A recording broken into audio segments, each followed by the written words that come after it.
My family has been here in Kansas.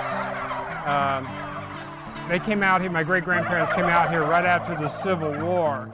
So we've been here in Kansas for a long time. I call myself a fourth-generation Kansas farmer. And poultry has always been part of my family history. My great-grandmother, my great-aunt, my grandparents, and even my mother. So poultry, as in most farms back 50 years ago, was an important part. And so I've always had poultry. I was one of the younger kids in our family. I got sent to the barn to take care of the turkeys and the chickens, and just so happened I fell in love with them.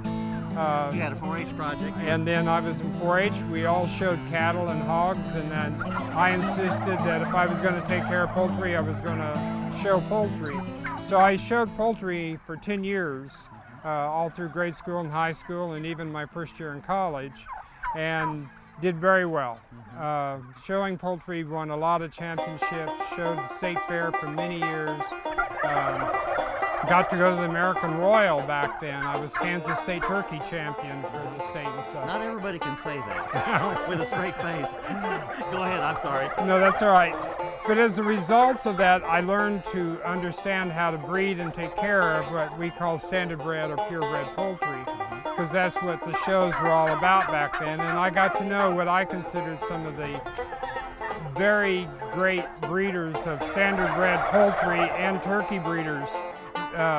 There used to be some really fantastic standard bred turkey farms in Kansas at one time. But now?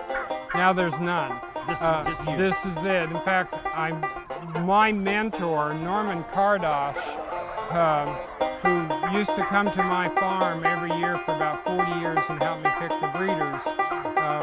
Before Norman passed away, he actually told me, he says, now you can call yourself the oldest continuous flock of standard bred breeding turkeys in America.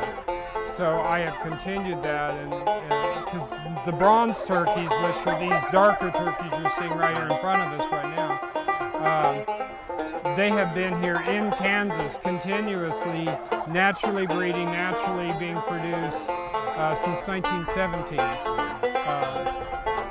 They originally came from the Bird Brothers out of Pennsylvania and were purchased and brought out here by train, which was a normal way back then of transporting poultry.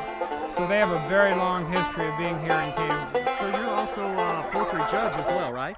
Yes, one of the things that was important to me years ago, because I am a life member of the American Poultry Association, I went and took my judging license and got certified by the American Poultry Association as a turkey judge.